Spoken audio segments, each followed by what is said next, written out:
komparasi membandingkan antara dua benda ini, yaitu MacBook Pro 2015 dan MacBook Pro 2017.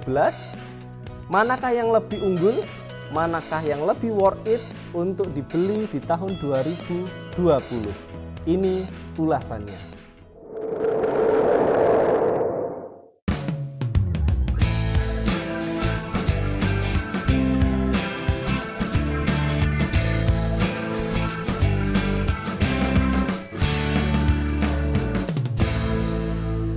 Assalamualaikum warahmatullahi wabarakatuh. Apa kabar para sedulurku semuanya? Dimanapun Anda berada, semoga selalu dalam keadaan yang sehat walafiat. Adapun yang sakit, semoga segera diberikan kesembuhan oleh Allah Subhanahu wa Ta'ala. Di video kali ini saya akan membandingkan kedua MacBook Pro saya ini. Manakah yang lebih worth it dan lebih unggul untuk dibeli di tahun 2020 ini. Saya akan memperkenalkan sepintas untuk MacBook Pro 2015 dan 2017 saya ini.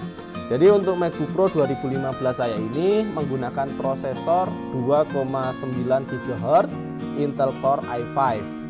Nah, dengan memori 8 GB atau RAM-nya 8 GB dengan penyimpanan yaitu 512 GB. Jadi penyimpanannya, storage-nya cukup besar, SSD-nya. Nah, untuk yang 2017 saya ini yaitu dengan prosesor 2,3 GHz. Jadi prosesornya lebih besar yang 2015 ya.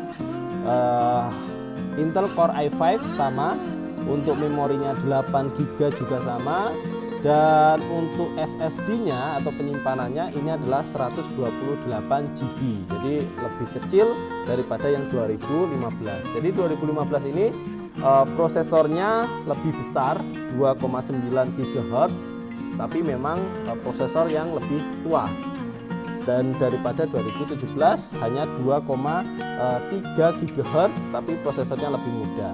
Nah, SSD-nya yang membedakan sangat jauh. Ini 500, ini 128. Oke, kita langsung masuk nih. Jadi ketika kita compare dua laptop ini, jadi ketika kita dihadapkan dengan dua laptop ini, mana yang akan kita pilih? Nah, itu kalau menurut saya ada 3 hal yang akan membuat saya menunjuk ke suatu pilihan. Yang pertama itu adalah kebutuhan kita akan laptop atau MacBook Pro ini apa. Jadi kebutuhannya apa dulu nih. Nah, waktu saya beli dulu tahun 2019 ketika beli MacBook Pro 2017 ini, kebutuhan saya itu adalah untuk edit video dan juga untuk kuliah dan kerja. Tapi memang saya tidak membutuhkan waktu itu ya, tidak membutuhkan storage yang besar untuk sebuah laptopnya, sehingga saya pilih yang basic modelnya, jadi 128 GB. Nah, tapi untuk file-filenya saya taruh di hard disk karena memang file saya itu banyak banget. Saya punya hard disk 3 tera, 2 tera dan 1 tera itu aja masih sering habis gitu. Nah, tapi dengan kolaborasi hard disk dan juga MacBook ini sebelumnya tidak ada masalah, karena saya kebutuhannya hanya untuk edit video menggunakan Premiere Pro, terus juga untuk kebutuhan Office itu sangat terbantu sekali dengan MacBook Pro ini, sangat bisa saya kerjakan semuanya. Nah, kebutuhannya jadi berubah ketika saya harus juga memakai untuk desain gambar, dan itu harus memakai Inventor. Nama softwarenya itu Inventor, dan dia Inventor ini hanya bisa running di Windows. Nah, gitu, sehingga MacBook Pro 2017 saya ini dengan 128 GB tadi itu untuk dibagi menjadi 2 antara Mac OS dan Windows itu nggak bisa. Jadi Windows itu kurang lebih datanya saja itu 40 GB. Nah, data saya itu sudah hampir sekitar 60-an gitu. Jadi sudah 100. Nah, ini belum lagi nanti ada yang lain gitu. Jadi sudah sangat sempit sekali kalau 128. Nah, akhirnya saya membeli lagi MacBook Pro 2015 ini dengan walaupun lebih tua, tapi lebih tua ya nggak apa-apa lah ya, bahasanya lebih tua. Walaupun lebih tua secara umurnya, beda 2 tahun, namun secara storage yang dipunyai oleh MacBook Pro 2015 ini itu lebih besar, yaitu 512 GB. Nah, karena memang tadi saya harus juga memakai software-software yang ada di Windows. Nah, itu. Jadi kalau saya tidak memakai software yang ada di Windows, saya akan tetap bertahan dengan MacBook Pro 2017 saya ini. Jadi tidak ada alasan saya untuk pergi ketika saya tidak memakai Windows. Tapi ketika saya memakai Windows, ya berarti saya harus memilih untuk berpindah ke MacBook Pro 2015 saya ini. Nah, itu alasan yang pertama, itu yaitu kebutuhan. Jadi kebutuhan kita itu apa? Kalau misalnya kebutuhan kita hanya akan fokus ke macOS, perangkat yang ada di macOS, software-software yang running di macOS, dan juga membutuhkan kecepatan, membutuhkan render yang cepat, prosesor yang lebih mudah, 2017 ini pilihannya gitu. Tapi ketika kita membutuhkan untuk di bootcamp, kalau 2017 SSD-nya 256 itu sih ya masih worth it gitu. Jadi masih bisa dipakai. Tapi kalau 128 untuk di bootcamp itu sangat sempit sekali. Jadi tidak recommended lah buat saya pribadi gitu. Jadi itu. Jadi gimana nih ya? Untuk poin pertama ya, secara kebutuhan saya kembalikan ke teman-teman semuanya nih. Jadi butuhnya yang mana? Kalau butuh yang cepat ya 2017. Kalau butuh storage-nya yang banyak ya 2015 dengan storage yang banyak. Terus untuk poin yang kedua, kalau yang tadi poin pertama adalah kebutuhan, poin yang kedua itu adalah mobilitas. Jadi kalau kita pengennya mobilitasnya yang dibawa kemana-mana sehingga kita memerlukan sesuatu MacBook yang ringan, MacBook Pro 2017 ini itu lebih ringan daripada MacBook Pro 2015. Ini 2017 ini beratnya adalah 1,3 kg. Nah, MacBook Pro 2015 itu kurang lebih hampir 1,9 atau 1,8. Nanti saya coba cari. Saya belum dapat tuh beratnya berapa. Tapi lebih berat MacBook Pro 2015.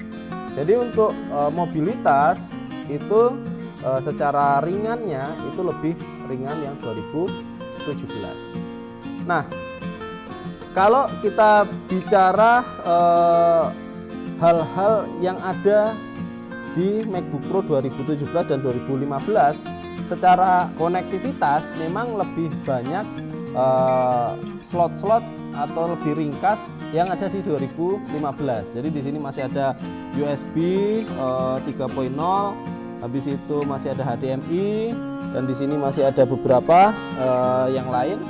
Kalau MacBook Pro 2017 itu sudah langsung pakai Thunderbolt 2 di sini. Nah, jadi kita harus ada adaptor lagi. Tapi itu pun juga menurut saya ya ibaratnya bisa lebih praktis juga gitu. Tapi ada juga yang lebih memilih konektor-konektor yang langsung menempel di MacBook-nya gitu. Jadi itu terserah pilihannya masing-masing. Terus yang ketiga, kalau misalnya kita punya uang 13 juta, 14 juta, ataupun 15, mana yang kita harus pilih? Ini harganya hampir sama, hampir mirip saat ini gitu. Walaupun ya ini lebih tua, tapi dia menang SSD-nya lebih besar, itu saja. Dia menangnya di situ. Nah, mana yang harus dipilih? Ya terserah kebutuhannya teman-teman semua. Jadi kalau kalian membutuhkan yang cepat, pilihlah 2017. Kalau kalian membutuhkan storage yang besar untuk di bootcamp, pilihlah 2015. Ketika ini versusnya 128 GB dan 512 GB ya, itu versusnya seperti itu ya. Tapi kalau dihadapkan dengan sama 128 GB sama, ya pasti saya pilihnya 2015. Oke, jadi itu, jadi komparasi kedua MacBook Pro ini, saya tidak masuk ke detailnya, tidak masuk ke item-itemnya, hanya masuk ke bagian yang pemutusan mana yang akan dipilih saja. Karena memang kedua MacBook Pro ini secara kualitas, secara kinerja, itu secara item mungkin yang berbeda hanya keyboardnya dan juga konektor-konektornya, itu saja. Layarnya sama, yaitu sudah Retina display dua-duanya, dan ya tidak ada yang berbeda terkait kinerja. Kinerjanya sama-sama cepat ya, walaupun 2015 lebih sedikit lambat daripada 2017. Mungkin itu komparasi dari saya. Mohon maaf jika banyak hal yang tidak sesuai dengan harapan teman-teman semuanya, dan tetap minta tolong di klik tombol subscribe yang ada di kanan bawah warna merah, dan kita ketemu di video-video berikutnya, yaitu terkait hal-hal positif. Dan untuk komen, kalau teman-teman mau diskusi, silahkan diklik di kolom komentar. Mungkin itu dari saya terkait komparasi antara MacBook Pro 2015 dan MacBook Pro 2017, dan kita ketemu di video-video berikutnya. Salam para pencari modal, salam para pencari ilmu. Wassalamualaikum warahmatullahi wabarakatuh.